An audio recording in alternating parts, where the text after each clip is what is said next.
Welcome to 1,000 Tiny Steps. I'm Barb Higgins, and in this podcast, I'll share personal stories of great joy and tragedy and the steps that brought me there. I have become adept at tracing them backward to find the origin of an event, good or bad, that has affected my life. I have gone from being on top of the world with Division I All-American success to being unable to get out of bed with the grief of losing a child and everything in between. I am painfully honest, which can make people uncomfortable, but discomfort brings growth, and oftentimes tragedy brings joy. So, tie, buckle, slip on, or lace up your shoes and join me as we begin our 1,000 Tiny Steps. Hey everybody, Barb Higgins here on a snowy February afternoon, starting episode 27 of 1,000 Tiny Steps. This week has been a pretty intense one for me. In recording the previous podcast episode and having a whole bunch of sort of spiritual, social, emotional awakenings, and a really hardworking phone call or two with my podcast editor and a woman who runs a foundation, I really am now hoping to be more effective and productive in a much better space. This whole process is difficult. You know, people talk to me all the time about the podcast and how much they like it. And it leads me, I take in what they say, I process where they're coming from. What I'm finding in this journey, the podcast journey, developing Molly's foundation journey, where do I go from here journey, is incredibly enlightening. And what it's showing me is that things come back around again and again and again. In this episode, because these things are so prevalent in my life and have been for always and ever in every grief and traumatic event of my life, the social aspects of grief. So we talk a lot, and you can go online and look at physical, effects of grief and all the things that can go wrong in your body. And then psychological effects of grief, depression, addiction, all of these things. But the other piece that's incredibly difficult, and I think it's why children who suffer loss of a sibling or a parent struggle so much, is it's the social piece, the social decimation that a traumatic event can have on somebody. So in this episode, I'm going to talk a little bit about that. I'm going to share some messages that people have sent to me, because I will have to say, if I had to think of one word to describe the social effect that grief has on your life, it would be isolation. It is an incredibly big responsibility to carry grief. It becomes the grieving person's job and responsibility to make sure that their grief doesn't upset the apple cart. It becomes our job to maintain composure and not show our emotions in public because we might offend somebody. It becomes our job to smile and act happy at a high school graduation where all your daughter's friends are in their cap and gown and your daughter is in a pink dress 6 feet under, 2 miles away in a cemetery. If I was very honest with how I was feeling most of the time, I do believe I would have no friends at all. Not that I have a ton of friends. I have a lot of love, but grief, and this particular grief, has cost me greatly. In the process of doing the podcast, I love when people reach out. There's a common thread in the things that people say. So I'm not going to share the names of these people, but one person called, and this mom had suffered a loss, and we don't know one another. She's come across my podcast. So, hi, Barb. I know you don't know me from Mary. I love that she said Mary. That's Molly's name. But I've been feeling compelled to reach out to you. In July, I went into preterm labor with twins. I went to the hospital once, sent me home, went back, ignored me, and I lost a son because of it. It was the most traumatizing thing that has ever happened and probably will happen to me in my life. As it was all happening, I literally was planning to find an attorney as soon as I could. Instantly, I thought about Molly B., whose story I never actually heard in its entirety. I'm not a native to your town, but we have lots of mutual friends. I ended up reaching out to a law firm, and after their careful investigations, told me they would not go further with the case. I was heartbroken. I haven't pursued anything further. It was just last night that I finally read Molly's story. I am so sorry she had to go through all she went through, and I'm sorry you did too. The fact that you were just overlooked, that's how I felt. I just don't know what to do and figured if I reached out, you might have a word or two of advice. And if this is totally out of line, I apologize. I just won't get over this until someone at least acknowledges that they're wrong. It was all so wrong. Here's a stranger in the middle of the night reaching out to someone she's never met because she's heard a story that I was willing to share.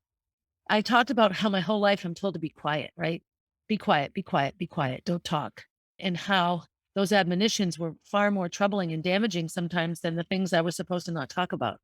And so here's a person that was willing to reach out and share her legal issues and share her frustration around the death of her child and to share how decimated she feels. I've written back and I said that she was totally in line. I apologized for what she was going through.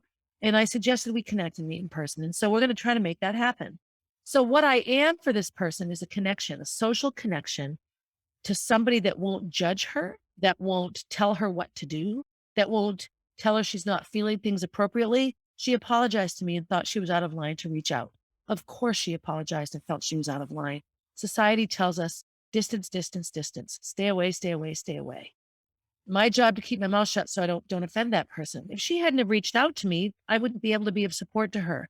Knowing people like this helps me because it creates a community.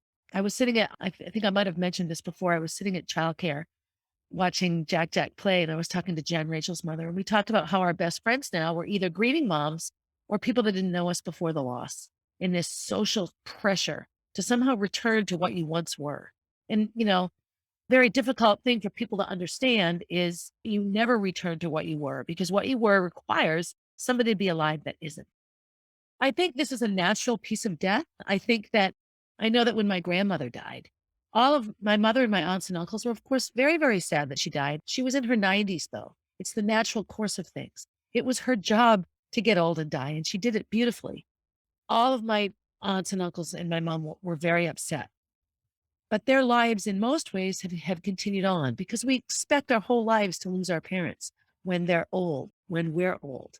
My grandmother was in her 90s and my mother was in her 70s.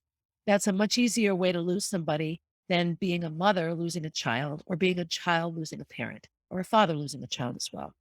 She continued along talking to me. We've continued a conversation. And she said, I started listening to your podcast today and I'm crying. It's so nice to hear someone that understands. I would just love to get together.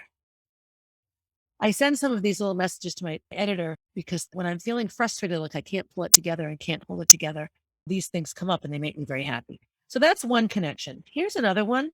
And this again is from someone that I don't know very well, but he was willing to reach out and comment and talk to me about, I did a Facebook Live. So I'm starting my Facebook Lives again.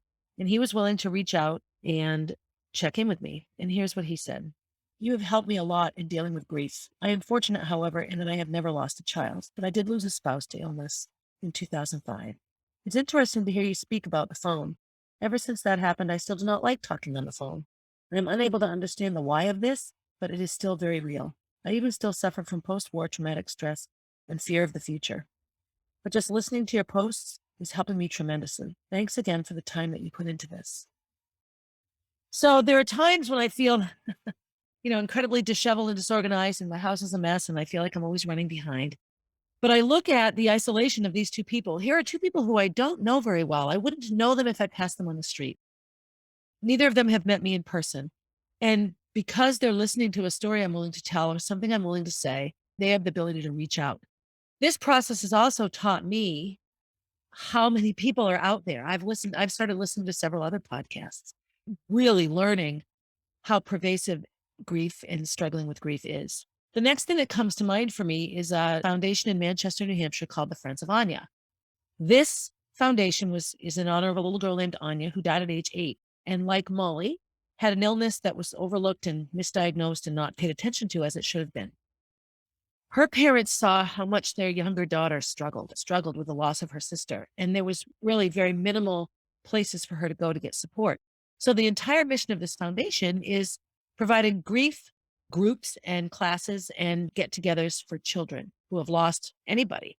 It's very similar to Camp Erin, that weekend camp that Gracie went to that's just for kids dealing with grief. This foundation is located in Manchester, New Hampshire, and they run 3 8-week sessions a year. They have a beautiful home, beautiful Victorian house with all these wonderful meeting rooms that are colorful and soothing. And they really focus on providing cognitive and hands-on tools to teach strategies for grief, dealing with grief, and to connect kids so they're not the only one. And I look at Gracie's struggles and how much she just wanted somebody that understood how she was feeling without having to explain it, and how isolated she was in her grief journey. Back to good old Barb. So I have 3 sort of huge grief times in my life. So the first one, of course, is the trauma from child abuse. And the grieving that comes with being abused is that you grieve something you never had. I never just got to have a normal, healthy, happy childhood. I know that in the process of recovering from and moving along with dealing with having been abused, how much my life changed. And some of that was around the fact that while I was being abused and that was an active part of my life, I had to put on a fake face and go through life like everything was fine. And I'll be getting into that more deeply in future episodes. But my whole entire social structure fell apart. My home life was falling apart. It was obviously unhealthy if these things were happening. The grief and the fear I brought into my home, I'm sure, was noticeable, even if it wasn't defined. My social life at school was altered because I spent so much time trying to block out what I was going through, that I was also blocking out everything around me. And and kids can be pretty intuitive and also not always very understanding. And this was the 70s when no one talked about anything. I couldn't even bring it up to anybody. I mean, I never ever once felt I could talk about this to anybody until I finally was able to talk to my mother. I felt disconnected. I went from being sort of in the popular group to really being on the fringes of my whole entire grade, quite honestly. And I was just distracted. So I know that once I was able to tell and I was be able to get some therapy and sort of rebuild my social life and my social structure became much better and much more healthy and returned to a more normal state for me. I also found running, and of course, running was this huge therapy for me that gave me a community through which I could express grief and win races. And so I didn't really have to talk about anything too personal. And I was able to really express my inner feelings through running. When I went to college, and then now all my friends were elite runners like me, and all of us talk about all of our secrets. It was amazing on my team of, 14 girls. Not one girl in that group grew up with a normal childhood. We all had pretty significant issues that led to running being a true therapy for me. As a child, my social responsibility as a victim was to be quiet, was to live life like nothing was happening to me, and was to be dishonest about it. Don't tell anybody.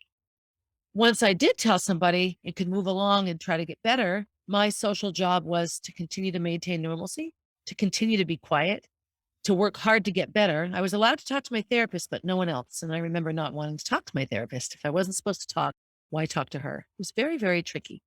So again, it was my job to maintain this normalcy, my job to make sure that the basket wasn't tipped, that the boat didn't sink. The next really major trauma for me was when I had baby Gordy and lost him at 25 weeks. The social responsibilities for me in that, when Kenny and I lost that baby, we were not yet married. I believe both of us were still actually officially married to our exes.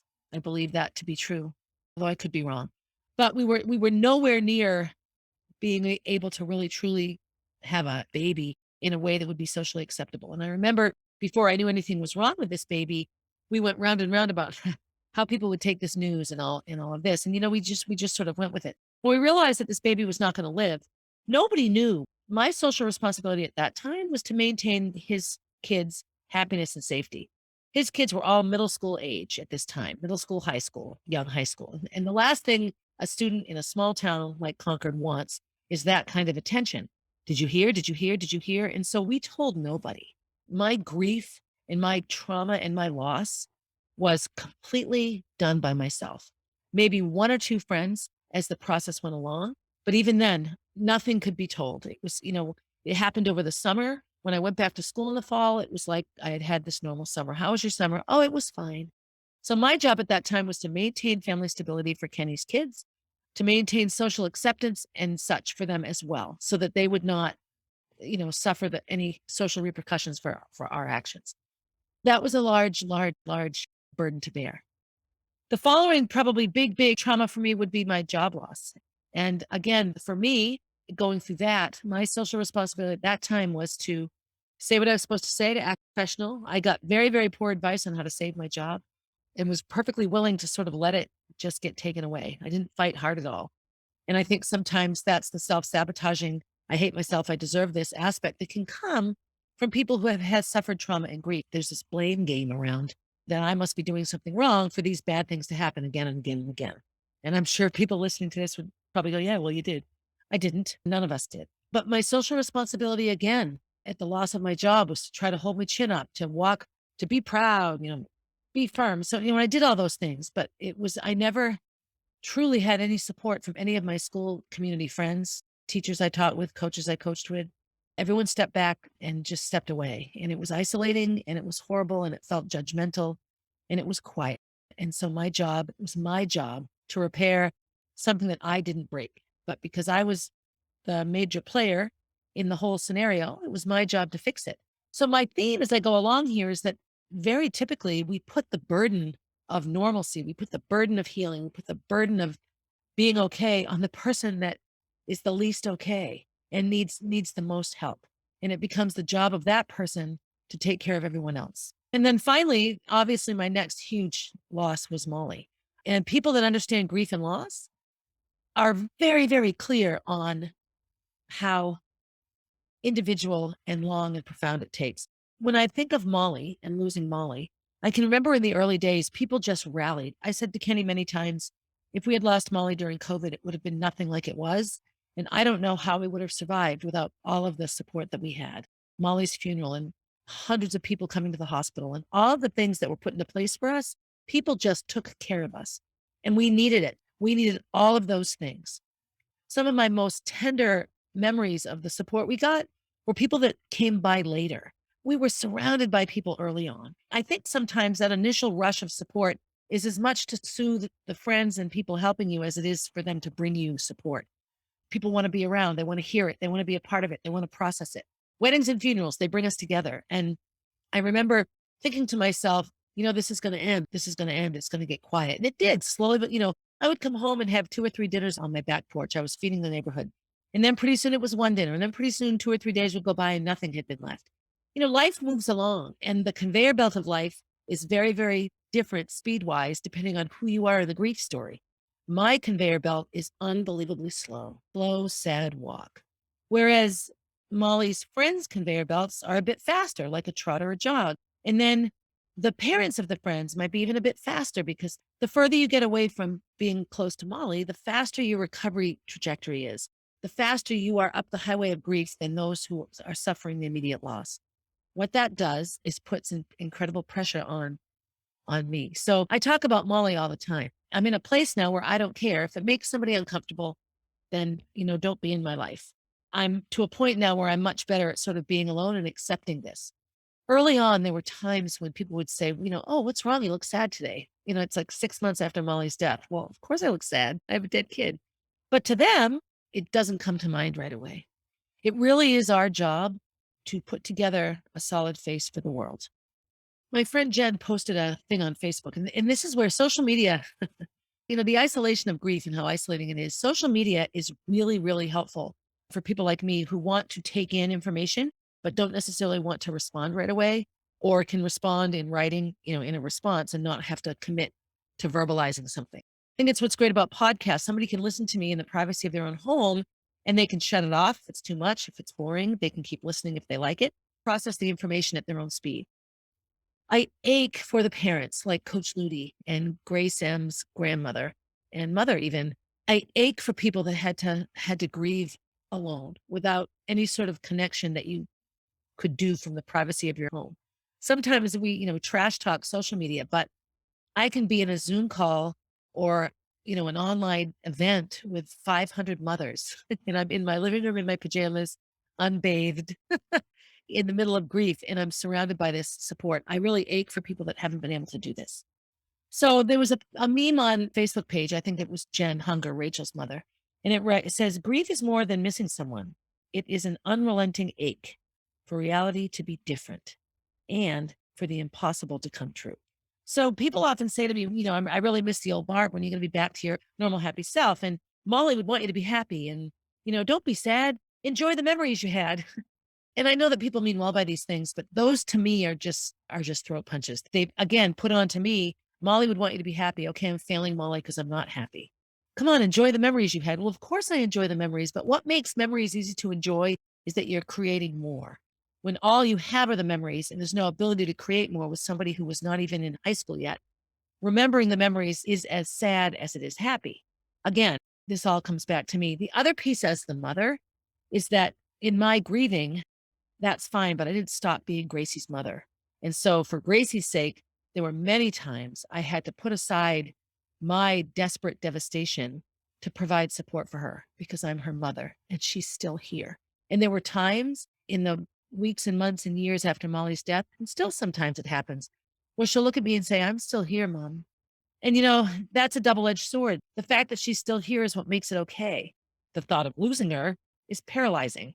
So there's both sides to this, but My fear and my job, one more responsibility for the griever, is to keep Molly alive somehow, to keep her memory succinct.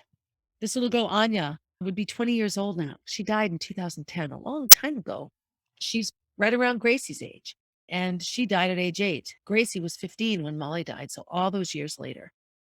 She's a very well-known little girl. This foundation is phenomenal. And in talking with Christine, her mother, Anya's mother, so many times what came back to her in her explanation of why she did what she did was to share Anya's light, that Anya was light, and she wanted to keep her alive by utilizing what happened to her in a way that would help other people. A really big connection for me too is dragonflies. Molly made this dragonfly for my mother. It's like a clay, female clay sort of dragonfly. I have it somewhere. And Molly comes to me, I believe, as dragonflies. I'll tell you, they follow me around like crazy in the warm weather in weird ways. Not always, but when they do, I just figure it's Molly. And sort of the logo for Friends of Anya has a dragonfly in it, like a hand-drawn dragonfly. And so there are dragonflies all over that house, copper ones and pewter ones and glass ones and paintings. And it was really incredibly comforting to me. Another really sort of unique coincidence, although there are no coincidences, is in the process of our lawsuit, Kenny and I looked at a bunch of different attorneys, and one of them was in this beautiful house on the west side of Manchester. And every time I go by that house, anytime I'm driving up that road, I always wave at the house and thank the attorney that we spoke with for how much help he provided at the beginning. We didn't end up choosing him, but I'm following my little GPS to get to the Friends of Anya, and it's in that house. It's in the house that Kenny and I spent several hours in deciding whether or not to use this particular law firm for our lawsuit. That is such a weird coincidence. I've waved at that house every time I've seen it since Molly's death. And now here it is, a place that, I Google mapped my way to find. The visit was incredible, and it just solidified for her to acknowledge as well that so much of managing grief and sharing grief and making it socially acceptable falls on the griever. There was another meme that I saw recently that isn't about grief, but it talked about how we teach children with disabilities. We teach them and spend hours teaching them how to integrate, how to act a certain way to fit into society. Why aren't we teaching society how to accept them the way they are? When I think of my years as a learning disability specialist, and I worked with a lot of kids with ADHD and high functioning autism, like Asperger's syndrome, really the push from society is to get these kids normal enough to be included. Well, they should be included as abnormal as they are. It doesn't matter. And I really, really equate those two things. We put it on the child with a disability to try to fit in. How about we all just accept the child the way that child is? And this goes for adults and anyone as well. Put a lot of pressure as a society on the injured and the weak and the grieving and all to make it right. Some of the social aspects of grief that happen, and I'm going to read from a book a little bit, and then I have another thing I'm going to read about grief. There's withdrawal, isolation, grieving style. People grieve very differently. About a month before Molly's death, maybe 2 months, another girl her age died of a brain tumor. And that family, it was completely silent and private about it. They didn't want any public displays. They didn't want anything. They just wanted to be left alone. They circled the wagon and closed the doors. That would not work for me. Not in 100 million years would I be okay doing it that way. But there are people who need and must grieve in that exact way. Sometimes my inclination is to go and, hey, talk, try to get them to grieve like me. We all want to connect and we all want to help. Nope.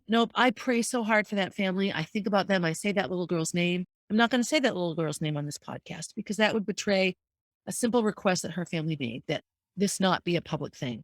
So that comes into grieving style, unrealistic expectations of others. I talked about Roy shortly after Molly's death and him saying, all right, enough. You've had enough time. You've got to put this away now. You've got to clean up your house. You've got to move on. Life has to continue. Okay. I was not at all ready for that. And he wasn't ready to give me more time. Are either one of us wrong? Absolutely not. We had very, very different needs at that time and very different ways of processing that grief. What did I lose? Roy. So I'd already lost Kenny. I'd already lost Molly now. I was clinging to Gracie, hoping that she'd be okay. And this support system in my life, I lost because the social implications of grief cannot be dictated by one person. You can't tell somebody what to do and have them do it. Even if you think you're right, even if it would work for you, it doesn't mean it works for that person. And then negative judgment. I haven't had too much of this right to my face. My friend Robin was so good in the beginning. Oh my God, hours and hours of just sitting with me and letting me grieve and be sad and just being okay with it. just trying to get through all that. And then finding out she had an ulterior motive. That was hard to take, but she never said to my face that I needed to be different. What I did notice is the dropping off of people. There were certain people that could stay very, very focused and involved, and there were other people that just had to back away. And again, this is societal judgment. This is grieving style. There's a quote in the Baha'i faith that says, I have made death a messenger of joy for thee. Wherefore dost thou grieve? So the Baha'i faith believes that only happiness and redemption and love comes in our spiritual journey, and that death is a celebration. You're finally free from the physical constraints, that we're here in these physical constraints to develop spiritual qualities that will benefit us in whatever comes next. What I like about this is it doesn't put all these social constructs on it.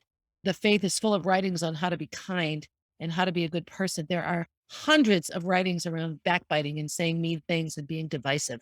And when I look at the process of grief, for the most part, the Baha'is in my life have been very, very, very helpful and supportive because I think they take a very non-judgmental and a bit of a detached approach.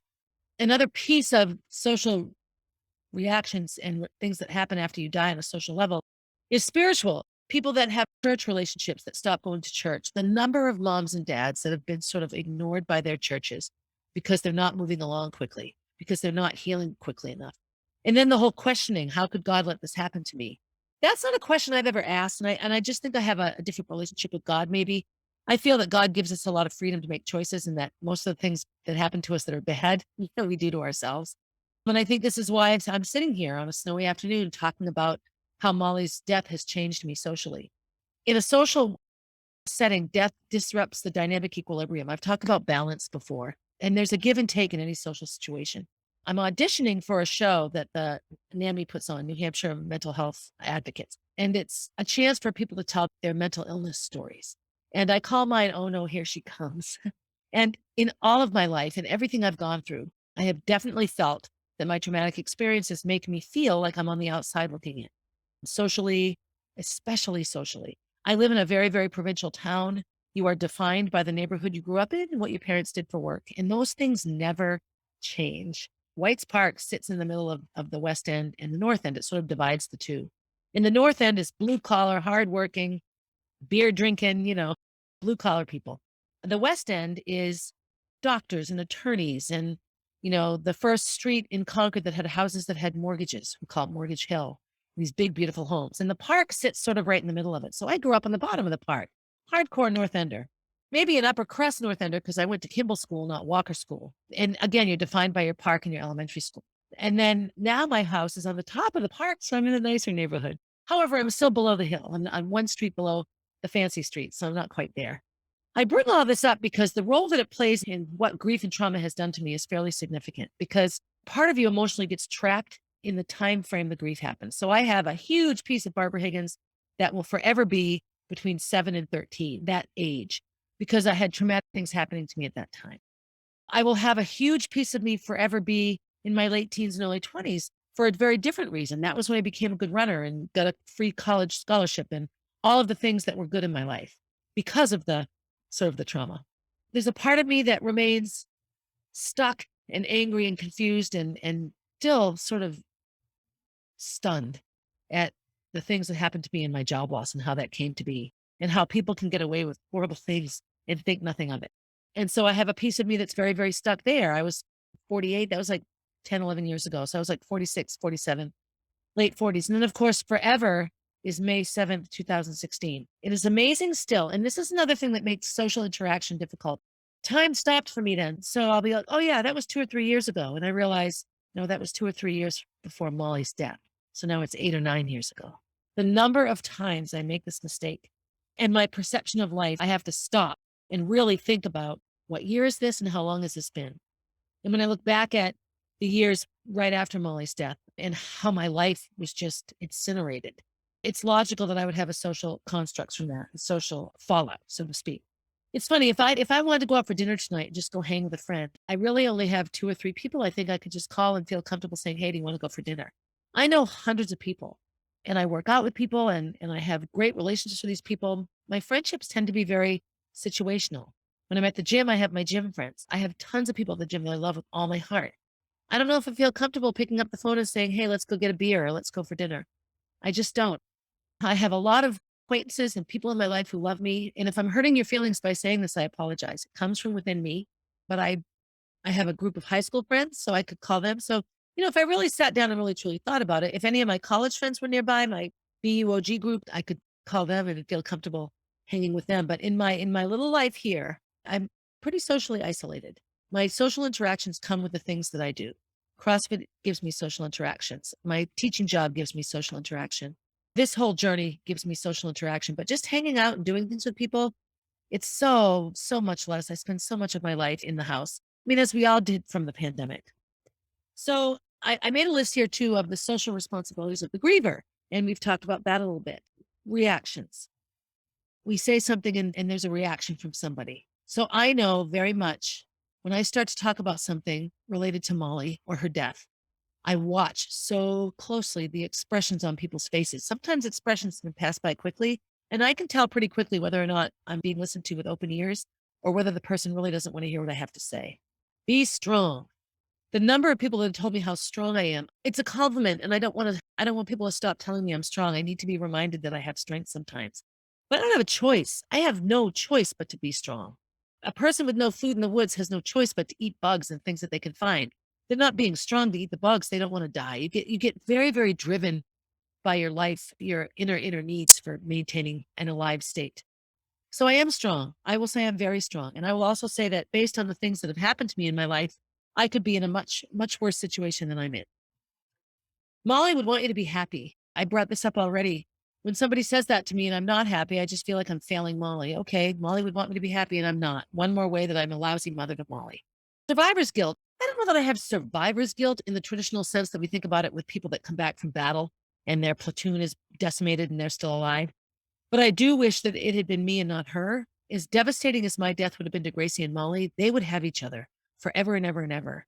And long after I'm gone anyway, that was why I had Molly. So Gracie wouldn't grow old without a sibling close to her. And now that's exactly what will happen to her. Don't let your grief make others uncomfortable. So the hardest thing for me would be like at dance recitals, like Molly's senior class, the dance recital, all the seniors get up and talk about where they're going to college. And I still feel like Molly was just on that stage. These dancers lost Molly when they were in middle school. By the time you graduate high school, you don't even really remember middle school anymore. It's like 15 plays ago, 6 recitals ago. It's forever. And so they don't remember. And so only one of like the 5 or 6 seniors that were Molly's tightest friends said anything about her. And it was devastating to me. Part of me thinks I shouldn't be sharing this because I'll make the people that didn't talk about Molly feel bad. Well, I felt bad. She's gone and forgotten. So for me, as the grieving mother who's still stuck in the reality of like 2 minutes ago, she was alive and now she's not. That's how it feels for me sometimes. That was really hard. I had to put on a smile. I had to act in a way that wouldn't make people uncomfortable being around me. I don't want to ruin their recitals because my experience is sad. I remember taking Gracie. We went to a Halloween party. One of Gracie's dance friends, they put on the best Halloween parties every year. Oh my gosh. We always went and they came to the 1 or 2 that we did. And we went, and it was after Molly's death. And about 3/4 into this party, Gracie started just falling apart. And she went and hid. And I'm like, why are you hiding? And she's like, I don't want to ruin everyone else's good time. So I went and got one friend and I said, look, I don't want to ruin your fun. We'll just go sit with Gracie for a little while. And she's like, oh my God, of course. Well, pretty soon, all the kids were like piled on top of Gracie, this little space that she had hidden out in. The mother and another mother were concerned that Gracie was ruining the party. And they didn't say it that way. But, it was just this concern, like we're supposed to be here and have fun. And Gracie gave it a valiant effort. So we left a little early. Look, we're going to go early. Don't worry. It's okay. Part of it was she really was just done and needed to be home. And part of it was I didn't want to ruin the party because my kid is dead. Let me just say that again. I didn't want to ruin the party because my kid is dead. This is sometimes some of the most difficult pieces of grief. My sobbing over Molly loss happens in the car and when I'm home alone. It's not something I do in front of anybody. I'll do it here because I feel like I'm doing it alone. I'm not waiting on a reaction from someone sitting across from me. I will say the number of people and organizations that continue to promote Molly as a beacon of happiness is profound. And I do feel that once this foundation is set up, a lot of this will become easier. People waiting for Barb to come back. And I addressed that already. The only way the old Barb can come back is if Molly never died, because that Barb had 2 daughters, Gracie and Molly. Now, this Barb has 1 daughter here, one son in heaven, daughter in heaven, and a new baby boy. I will never be that, Barb, nor should I be. Years ago, before Gracie was born, I had a runner named Donna, and we were sitting on a bus going to a cross country meet. And she said, Donna Blanchard, hi, Donna. And she said to me, do you think you'll change after Gracie's born? And I know that some of my runners were concerned that I wouldn't be as fun anymore, like I would be different. I said, well, of course I'll change. I'll be a mother. I'll have a baby. I have to change. But I think the essence of Barb will remain the same. Well, the essence of Barb did remain the same because I added this beautiful bundle of punch to my life. In losing Molly, that didn't add to me. That just blasted a big giant hole right through my gut. And now there's a piece of me missing. You can look right through me and see out the other side. That type of change is completely different and really irreparable in most ways. People tire of hearing the story. I bring up Molly all the time and I can't help it. She's right here all the time, present in my head, and her stories matter to me. So there are times when I realize, oh my God, I'm talking about Molly again. It's all I talk about. And so I apologize about it. Most people don't care. Most people are okay with it. But I do know that all of Molly's friends are elsewhere now. They're in college or they've moved away or they're at Disney or they're doing all these different things and they're not here. And the Molly that I know never left here. She's still 13. And then self-sabotage. So I've talked about this before. I talked about it, I think, in the last episode where I block out periods of time for me to get things done. And then I fill those things with other tasks. I'm going to give a couple of examples. Since my last podcast episode and how I recorded this whole episode, I recorded a whole episode and never hit record. And it was a terrible episode. So I think that was the universe's way of telling me to cut it out. So I re-recorded it. It was much better. But basically, I had set aside time to do things. And then what I do is I just forget. And I'd fill that time with all of the random busy things that fill my life. So on Friday, I had set aside time to record the podcast. And instead, I went and coached a CrossFit class because the coach that was supposed to do it needed a replacement. I went down. There wasn't even any athletes. I could have actually just not even gone and done everything I was supposed to do, but I didn't. I made that choice. And it wasn't until I got back and realized I missed an online meeting with somebody and I hadn't recorded the podcast. And now I had a busy VLAX afternoon and I had a chiropractor appointment and all of these things. And it was just like, I did this to myself. I had set up a day and I didn't follow through. So today, I'm closing the door. Today, a similar thing sort of happened to me. There's a big blizzard here, so that disrupts the normal flow, but Jack was still taken off to big boy school. So I have a Jack free day. And these are days that I just rush to get things done. Well, we have this snowy driveway and, Kenny's health is good, but not great. And it's easier for us sometimes to shovel a couple of times so you're not shoveling all this deep snow. So I shoveled out enough for him to get the car out to take Jack. And then I thought, you know what, this can be my workout. So I shoveled the entire driveway. It was fine. I didn't have anything really scheduled until 11 o'clock. So my morning can be showering and all of these things. So I did all of those things. The person that I was meeting with online on FocusMate didn't show up, which is fine. Because I sat on FocusMate and worked, and I wouldn't have done that. I wouldn't have sat and done that work if I wasn't waiting for this person to arrive.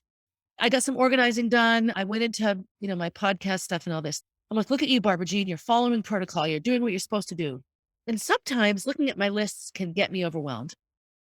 So I knew I would need to work out today. It's the CrossFit Open weekend. And, you have like 3 days to get the workout in. And I like to get it done the first time to see if I want to try it again, all those kinds of things. So I saw that a whole bunch of people were going to the noon time class. So I looked at my VLAX schedule and saw that I had no VLAX phone calls until 2 o'clock. So I had this chunk of time now. My person didn't show up. My call was over before noon. And I didn't have a VLAX person until 2 o'clock. So I went and worked out at noon. It was a big class. I'm glad I went. But what did I do? I had my day blocked out and I just spontaneously rearranged. I didn't even really think about this. I just got, all right, this is what I'm going to do. The meaningful piece here about my self-sabotage is I'm driving home and I realize I'm going to be a little bit late for my VLAX call because the weather's bad. I messaged the family I'm running a little late. And as I'm driving, you know what? I'm going to stop at Rite Aid because I need this, and this. And I'm halfway to the pharmacy and I realize, Barbara, this is not your shopping time. Not only are you not doing your podcast work and all this, you're going to miss a VLAX call. The fact that I could step out of myself and count myself to task and get home is huge growth for me. But this is my self-sabotage. Another example is when I first started my spiritual mentoring, KK had me set some goals and I set these goals out. In the meantime, a friend of mine asked me would I come teach part-time at her charter school, and I was excited to do so. And then I was suddenly acting managing director appointed by the Department of Ed. So now I had this 60-hour-a-week job And I was thrilled. I mean, I think it fed my ego a little bit. I also really loved what I was doing. I love kids. I wanted to help my friend who owned the school. Ultimately, what I did was sabotage all the goals I had set, the Molly B Foundation, getting my book written, all of the things that were my goals. Nowhere in that goal did it say run a charter school. That wasn't anywhere, but I just let this opportunity shelve everything else. Now, had things turned out differently with the school, that may not have been a bad thing. I may have had a different vehicle through which to build a Molly B Foundation and to process everything that was going on. Ultimately, what I did was just trash a year's worth of spiritual mentoring work and goal setting by jumping into something else, jumping in to save someone else. And that's me. I jump in the lake all the time to save the drowning person again and again and again. Very seldom works out in the way that I hope that it does. These are some examples of how the journey of grief and all the responsibilities the griever has and acquires in the process can really pull you down and really, really, really be a heavy weight. When I look back over year after year after year, so another piece of grief in the social construct of grief is how the reality is for the griever and how society accepts that reality. So year one for me, I was just decimated. I was hobbled completely. I was just a cement ball to the face. All I could do was sit. And I actually physically sat for months. The only thing I would get up to do is have drinks. And I began a pretty unhealthy drug habit during that time. So the only time I really could make myself go do anything was if I knew I was going to have my pain relieved by artificial substances, if I was going to get drunk or get high. That was it. That was the only time. And I can remember in those moments when you have the first rush of a chemical that helps you feel better. One of my prescription drugs was Xanax. I didn't struggle with those drugs, but I quickly went off regular Xanax and went on time release because regular Xanax, you get a rush. You take it and you have this rush of relief and a bit of euphoria. And that is incredibly addicting because that's how you want to feel all the time. And in those moments, I'm like, okay, I can do this. I can do this. And then when that feeling wears off, you want it back again. Grief and addiction. That's another whole podcast episode and series. For me, the first year was just that. And for the most part, people were accepting of it. There was a rule like you have 5 minutes before the event to cancel. So I would say yes to things. My friend Polly wanted to take me to see Sean Colvin. I love Sean Colvin. Listening to music was torture. At the last minute, I just couldn't go. I couldn't do it. What did she do? She got her Molly B shirt signed by Sean Colvin for me. Incredible, incredible. And other times she wanted me to go see a band called Lake Street Dive, and I couldn't go. And my friend Mary was over visiting, who's a musician, Mary Fagan, shout out. Polly and Mary went and saw Lake Street Dive, and now Polly and Mary have this wonderful friendship. There are these paths in grief where my inability to participate isn't necessarily a bad thing. And it was necessary for me. Year two was worse than year one for me. That's when the fog lifted, the numbness went away, and the stark reality of my new life came into play. And I can remember the year anniversary of Molly's death was a very hard time for me emotionally. It was a very hard time for me family-wise. It was the year anniversary. Now suddenly there's this idea that your year is up. Now you put it away and you get back to normal. It's been a year. Okay, well, a year means nothing. Could have been an hour. It could have been never. So year two for me was incredibly difficult in maintaining any sort of social normalcy. I started working a little bit during year two, not a lot, but a little. I traveled to a couple of educational workshops thinking that being with people that don't know me was actually helpful. So those were ways that I sort of started to reintroduce myself. But the people in my life at that time, the person that I partied with all the time, and there were expectations there as well that I should feel better, or I should give more attention here, or I should be busier there. So many shoulds. And I don't think people mean badly by it, but it's very, very difficult. Year three for me going into year three was the first turn the corner year because we'd settled the lawsuit and the reality of Molly's demise and never returning was just clear. And so that was the point of piss or get off the pot. Okay, Barbara, she's never coming back. When I started spiritual mentoring and really put it out there that I was trying to get better, I got incredible support, huge support. But how I felt sometimes that people were just relieved I was happy because it would be easier for them. Again, if this isn't the reality for you, I'm not trying to be insulting. I'm trying to acknowledge to every other abused victim, grieving mother, grieving child, grieving father, spouse, whatever your loss and your grief is, how you feel and perceive is what I'm talking about. If you can relate to how it feels when somebody says, "Oh, I'm so happy to see a smile on your face," that isn't helpful to me because it just makes me feel like, oh, I'm smiling now. So they're just glad that I'm not sad about Molly anymore. To me, it goes right back to Molly. When I step out of myself and think about how I would say that to somebody, I would just say, I know inside nothing is different. but you're beginning the process of mixing some happiness with your sadness. Now, I'm not saying I'm glad the sad is gone. I'm just saying, good for you. You're putting it together. For me, that's a logical difference. That mom that I read the thing, the last thing I'm going to tell her is to try to feel better. She had two babies in her belly and she loves and loves one. And every time she looks at the one, she sees the one that isn't there. That's just the reality for her. Not my place to tell her how to cope with that. Only my place to support and love her. And that's what I will try to do. Year 4 for me was getting over the brain tumors and all the health and the real beginning of the journey for Jack. Again, all the health stuff, the brain tumors, Kenny's kidney transplant, all of that in my social life was incredibly helpful because it just provided something else for people to focus on, quite frankly. We gave Molly a sweet 16 that year. I was bald as can be. I put a little bow barrette in my little razor stubble hair. It was wonderful because it was a celebration. It was a way that I could say, thank you, thank you, thank you for standing by us. And almost 3 years after Molly's death, 350 people came to celebrate. Now, granted, you could say, well, who'd pass up a nice party? I was afraid nobody would come, and they did. So that was a nice social thing.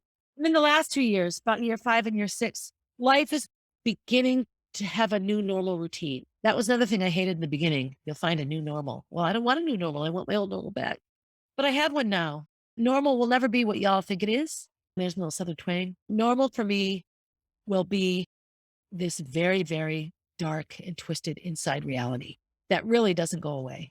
In talking to Christine yesterday at the Friends of Aine, she's twice as far into her journey. I'm 6 years. I'm in year 6 and she's in year 12. She's twice as far into this as me. And I do this too. When I look at someone that's in their first year, I just go, oh, because I would never want to go back to that.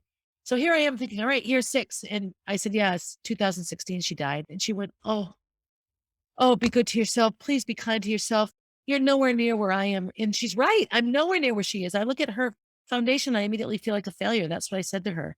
But she's 12 years out. 6 years from now, I know the Molly B Foundation will be doing so much more. Who did I get this support from? Somebody that lost a child, somebody that weathered a lawsuit, somebody that understands how life-changing and life-ending in many ways this type of grief is.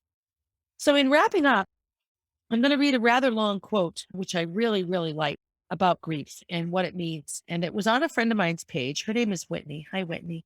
I'm not going to tell her story today. Someday I'll have her as a guest, though. She has a really interesting life. And she posted this post the other day that was phenomenal. And it was about grief. What she was acknowledging in her post was that she was really struggling and having a hard time. If you are suffering from brokenness, I want to just say that I understand that feeling. I kept reading this post because if somebody understands broken and is willing to share, we're part of the same driving, we're plugged into the same toaster. So the post had a really intense summation of grief. So I'm going to end my podcast with this because all of these words resonate with me in meaningful ways. And they aren't my words, but I read this post at like 3 a.m. I sat up in bed. That's how intense the post was for me. Grief is piercingly particular. There is hardly any limit to the way loss will find us, entering into our lives, not only through the death of someone we love, but also through the myriad other ways life can wrest from us what we have held dear. When grief does find us, however it finds us, it shapes itself precisely to the details of our lives. It fits itself to our habits and routines, our relationships, our priorities, what we have organized our lives around, all that makes us who we are in this world. Because of this, no one will know our grief as we do. No one will inhabit it in the same way we do. No one will entirely understand what it's like to live with our specific shattering. There is something beautiful about this. Our particular grief reflects the particular wonder of what we had, a grace that visited our life in a way designed especially for us. Yet, this very quality can compound our grief because it leaves us feeling so alone. One of grief's most insidious aspects lies in how isolating it can become. This aspect of grief calls for intentionality from us, that we resist grief's capacity to cut us off from those around us at the time we need them most. For all its particularity, the heartrending and hopeful reality of grief is that it is universal. It hardly needs saying that in our living, each of us will know loss. Though we will never know how it feels to live in someone else's loss, grief has the capacity to connect us, even across deep divides. Fierce loss can forge fierce connections. Grief holds the power to help us recognize our shared fragility and also to call forth our mutual resilience as we meet one another in sometimes unspeakable pain. Has there been a time when grief became a place of connection, a bridge, a door? How was it for you to allow this or to seek it out? Is there a connection you are needing now? Who might help? And this was called Blessed for the Brokenhearted. That whole thing illustrates in an articulate way what all my fumbling words try to share. That it's universal, that we share it, that we all have it, that rather than looking at how our grief is different and isolating ourselves, let's find the commonalities in our grief and help each other. And I think if this story of mine can do anything, I would want it to do that.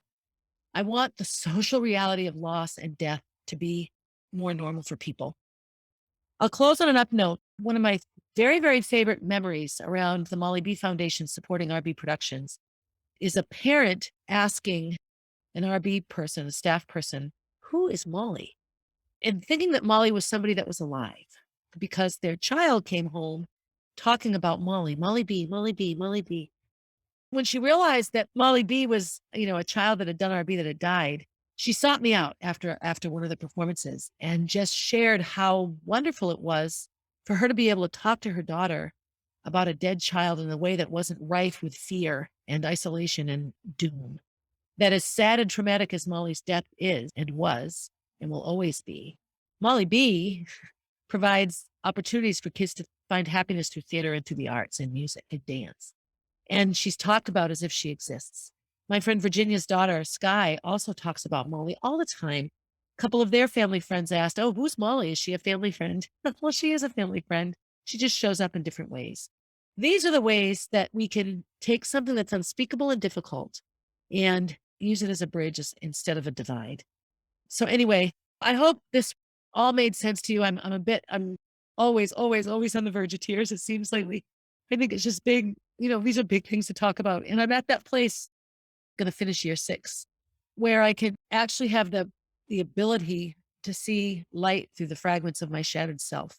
You feel guilty about it in the beginning. I don't want to have joy. I don't want to be happy that Molly died. I don't want anything good to happen because of her death. Well, she's dead. And so it can either be bad or good. So I'm to the point now where sharing these things is a way to share Molly's light and love and to make, I'm just jumbling now, just to make it matter so that we're all okay and she can continue to be a good part of everything. If you live in the Northeast, well, actually, this storm is all over the country. I hope that when you listen to this, you can look back on the storm and have shoveled your driveways well. I hope that you enjoy life turning into March and the ultimate coming of spring. Look forward to a couple of more episodes around the specifics of grief and trauma in whatever form it is, and all of the kinds that I have shared. I don't limit it to losing Molly because it comes in a lot of costumes, grief and trauma. But I'll talk a lot more about how it affects us as life goes on. So do something good for yourself, be kind, and as always, have a good day, everybody. Hey, thanks for listening and for supporting 1,000 Tiny Steps. I hope you enjoyed the episode and will continue to listen. Feel free to leave a review and share my stories with your friends. Also, please reach out if you have stories to share. I love hearing from and connecting with my listeners. If you would like to know what I'll be talking about down the road, you can find me on Instagram at Barb_444, on Facebook as Barb Higgins, and at my website, www.1000tinysteps.com.